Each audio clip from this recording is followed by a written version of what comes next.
Serious frequent travelers of Reddit. What's something you saw when traveling that was so scary you never went back somewhere? My sister, my mom and I were almost trafficked. We are originally from the Balkans, living in Germany. When my parents divorced, my mom took us for a holiday back home. The bus drive was 30+ hours. We almost arrived, and my uncle was supposed to pick us up at the bus station. But we didn't arrive. It was around 11 PM and the bus driver said we had a flat tire in the middle of nowhere. There were 3 other women left in the bus. They started crying, since they told us there were some nice taxis waiting for us on the street to bring us to our homes. Which in retrospective was ridiculous, since we all lived in different cities. But my mom and sister already got into the taxi, bags in the trunk.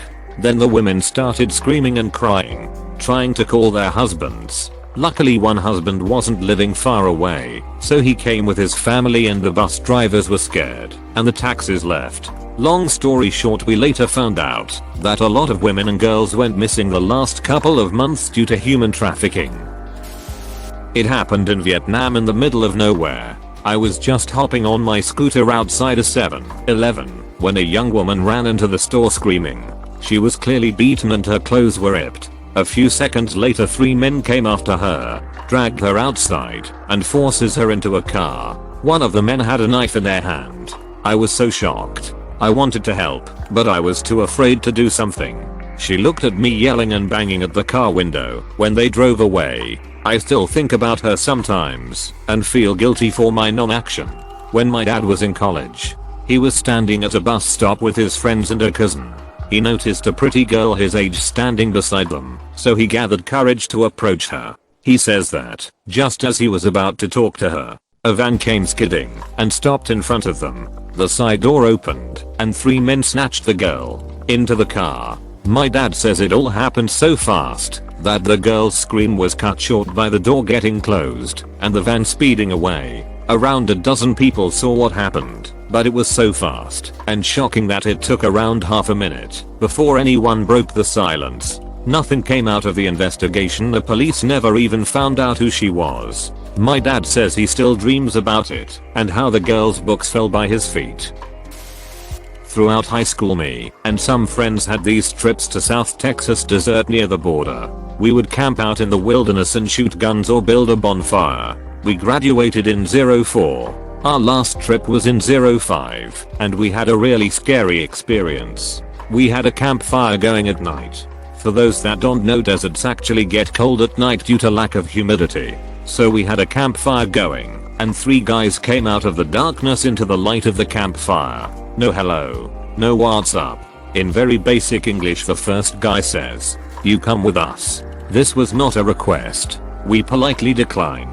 And the another guy said something in Spanish and was extremely angry. The first guy said to come with them again. We refused and he stepped forward. My friend panicked and pulled his shotgun out, screamed we weren't going anywhere. The English speaking guy simply said, okay, stay. As he backed up, they left and we quickly put out the fire. I made sure everyone grabbed our wallets and phones. Old razor flip phones. We got the hell out of there and sprinted towards the car. As we were driving away, we saw 3 sets of headlights driving over the flats. We killed the car's lights and drove in darkness on the road until we lost sight of them. We drove to a sheriff's office to report what had happened. We were told that if our story was true, it's a real good thing we did not go with them. We went to the Dominican Republic for our honeymoon.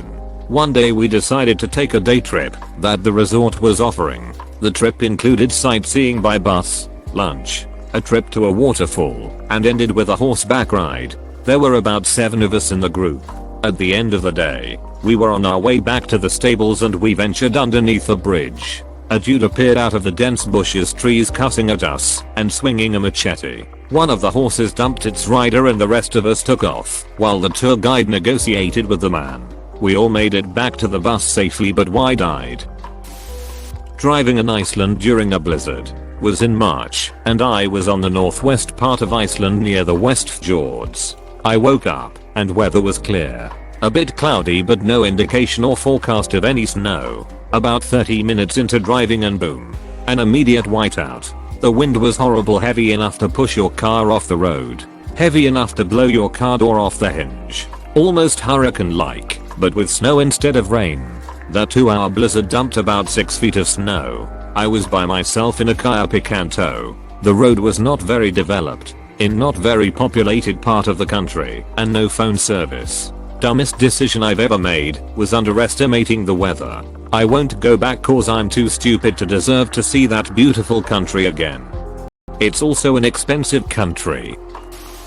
Well, more of a camping trip than traveling.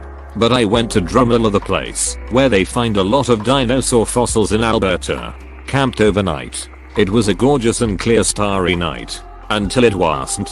From the tent, I kept seeing flashes of light, which at first I thought was just someone shining a flashlight around. And then I could hear faint booms. So I looked outside and saw a giant black cloud with an enormous amount of lightning coming from it. I scrambled as quick as I could to toss everything in the tent back in the car. And by the time I was done, it was raining like crazy and the storm was right on top of us. We sat in the car and watched. It lasted all night long and was the most intense lightning I've ever seen. At one point, I look over at my now ex-GF, and her hair stands right up on end. Mine too.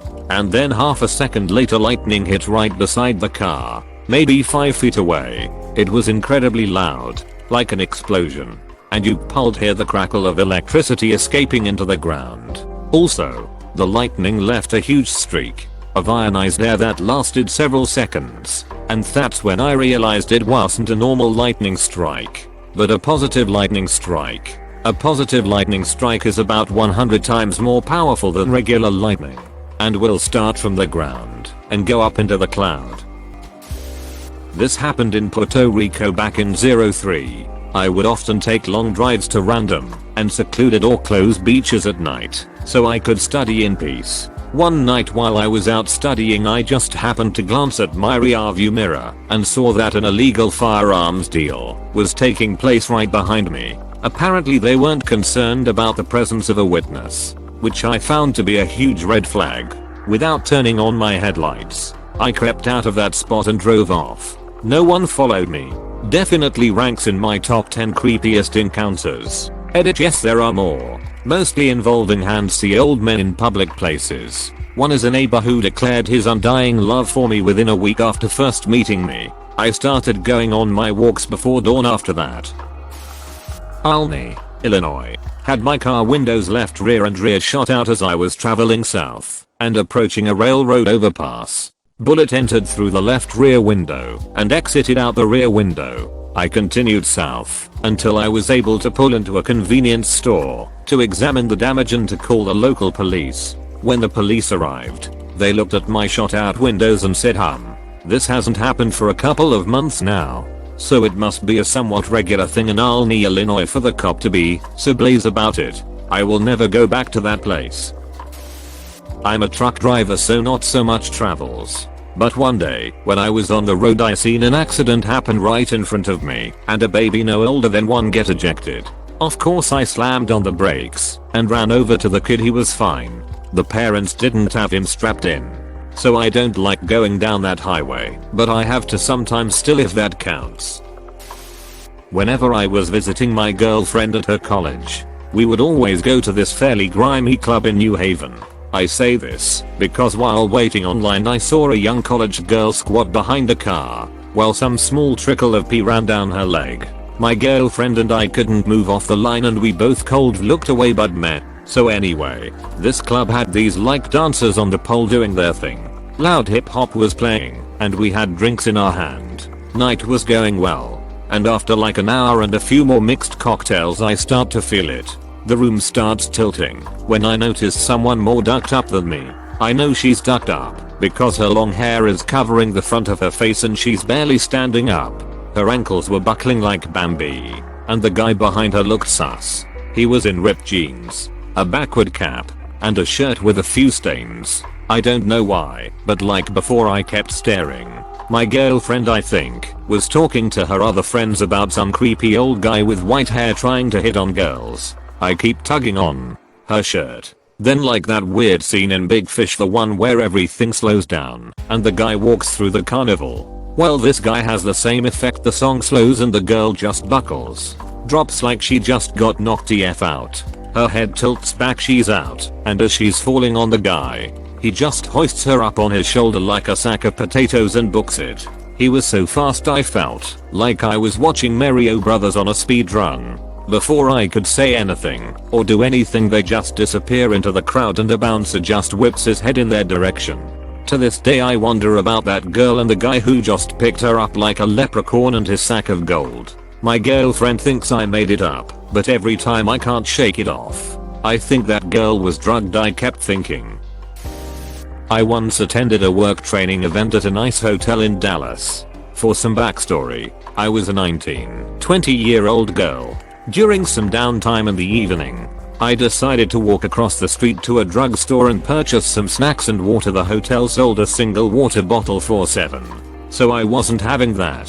As I got to the drugstore, there were 4 or 5 men in a car and they were yelling strange things at me. It scared me and made me feel a bit uneasy, but I went inside and stayed inside the drugstore for a bit longer to wait them out. I decided to go back to the hotel after a while, so I walked outside and they were still there, waiting for me. At this point I was very scared and these guys were all yelling things at me. I ran across the street, even though the crosswalk wasn't telling me I could go. I ended up making it. I went up to my room paranoid that they would be able to see what floor the elevator went to. After a while inside my room, I stupidly figured they were gone. As I didn't see them follow me into the hotel, I assumed I was being paranoid about the whole thing. So I went downstairs to smoke a cigarette by the fountain at the hotel. At this point the smoking age was still 18 in both my state and Texas. After I got down there and smoked for a bit, I truly realized my mistake. The men were there in the same car. They were yelling at me. One of them was speaking with a valet man hotel employee and looking at me. I immediately called my mom. She was yelling at me and scared for me. Then I got off the phone with her to call one of the women who were in training with me. Toward the end of the phone call with the woman I was training with, a man approached me from the group saying how beautiful I was and then walked away and watched me with the group of men. The hotel employee was nearby and I kept making looks at him, showing that I was scared and uncomfortable, but he had no response. I thought to myself that maybe these men were also staying in the hotel, so that could be why they were there. But soon after the call, the woman came and found me and stayed with me. She was older than me and seemed very much like she could be my mother. So she stared them down with the most mama bear look I've ever seen, and they ended up leaving soon after. At that point I realized they had never been staying at that hotel, and those men were definitely 100% going to do something to me if she wasn't there. The next day I spoke to some of the other women in my training class, and one of them was literally drugged by a man from the hotel. She had completely blacked out and woke up with her face down on a table outside with no memory of it. It turned out that the area of Dallas was known for sex work, but I'm not sure if that contributed to what happened to either of us. Went camping with buddies in East Texas. There was a national forest campsite, but when we got there it had apparently been abandoned. Turns out the campsite had been closed for years, but they'd never updated the website. There were holes in the roof of the bathroom, etc. We were there anyway, so camped. But then at night, heard people shooting guns nearby with people yelling and flashlights in the woods. We got out of there quick. Thailand Pay. When I was dating with my GF we went there. Pay is a sort of a out in the nowhere and popular with hippie hipster tourist spot. They also shot some famous Asian movies in this village, so although it's out in the nowhere it was still quite popular. First thing we noticed was how many stray dogs there were. It was not normal. About 20 dogs wherever you go, and they just walk into restaurants to beg for food, etc. They were all super friendly and chill. When we went there was this huge reggae event. We went there and it lasted till 2 AM or so. You had to catch the shuttle bus to get back into the village, since it was far out in the fields. When we were back in the village we couldn't find where we parked our scooter. It was scary to search for your bike in the middle of the night with a loot of dogs following us and just watching us. When we finally found the bike and drove back to our resort, something strange happened. We saw a lady in the middle of the road at 3 or 4 AM at this point, dressed in a long black dress and long black hair in the middle of the road we had to pass to get to the resort. She was flailing her arms around, but didn't move her feet, or move at all, and there were 30 or so dogs in a circle around her barking like crazy, but none of them went close to the lady. I thought I saw things, but my GF saw it too, and I told her to keep driving and don't stop. The resort was nearby, so we wanted to warn them about it, and maybe someone needed help. But there was nobody to be seen for some reason. The barking also stopped, and we decided to get to our room and sleep. Well, nope. Over the night we heard someone knocking on our door and window every now and then. Heard the dogs on the distant again out of the gate, and it continued. The next day we decided to get the duck out of this town, but every single bus was full due to this reggae event. I decided to pay a driver who approached us for a private drive for 4 times the price, but we just said yes, get us out of here. To this day we still don't know what it was about, and felt so bad. If it was really a lady who was just crazy and needed help, but every alarm went off, and I think it was a good call to keep driving. I hope.